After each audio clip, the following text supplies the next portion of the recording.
Here's my audience. I think citizenship and the families we belong to are something we all tend to take for granted. So imagine if the illegal immigration to another country resulted in the separation of immigrant families. The way a nation treats children reflects on the morals of a country. As a U.S. citizen, I think it's fair to emphasize with the struggles of those born without the privilege of citizenship. The separation of immigrant families leads to child abuse, the trauma of children, and desecrates the idea of the American dream.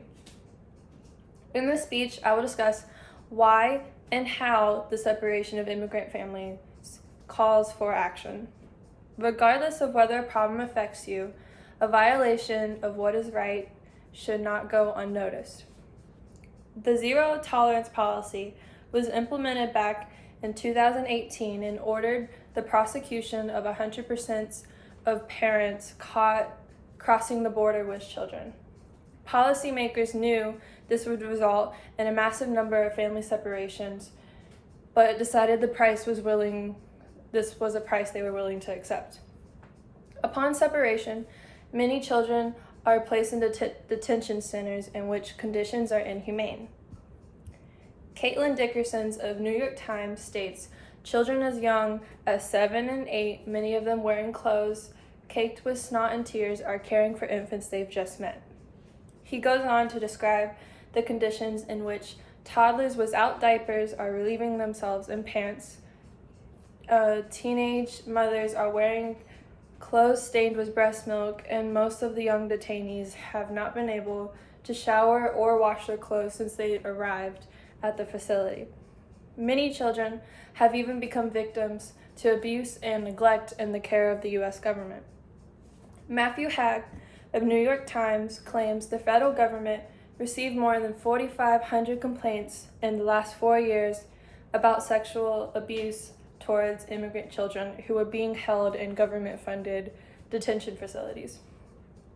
Isaac Stanley Becker of Washington Post also backs this up, as he claims the neglect of immigrants in detention centers has even led to the death of a 45-year-old Mexican national who sought medical care twice. This was also shortly after 2 deaths of migrant children back in December. You may ask what causes a problem like this in America. The unjust actions of today's country is caused by the unjust policies that allow it. Matt Hildreth of americasvote.org states that the Trump administration has separated over 2,300 children from their facilities in the U.S.-Mexico border since 2017. The children were detained in separate facilities for months, separated from their parents as well as their siblings, and living in cages while their parents faced prosecution and deportation. In June 2018, courts blocked the zero tolerance policy and mandated the return of all the children. But the administration went on and continued to separate children from their families despite this order. Despite this, the exact number is still unknown due to poor tracking of the separations, and internal reports have even confirmed that the thousands more children were separated than the administration originally admitted.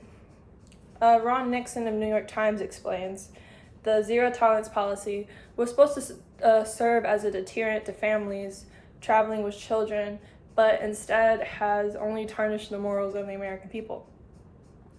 Although we as individuals cannot put a direct end to the problem, there are a few actions we can take to help. The problem of the separation of immigrant families requires actions such as communication with government officials and the spread of a message through outlets such as social media. One action to take is to tell Congress to stop ICE and CBP. Our elected officials need to hear from the people. You as an individual can email your senator and representatives and tell them to cut funding to ICE and CBP. It is important to also call your senators and representatives. According to Katherine Johnson of American Friends Service Committee, phone calls are an effective way to get the attention of your elected officials. You should also urge your friends to take action on social media and spread the message. Empathy is something a country shouldn't lack. The separation of immigrant families is immoral.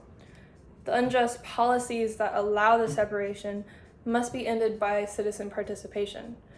This is more than a call for action. The way a nation treats its children reflects on the morals of a country.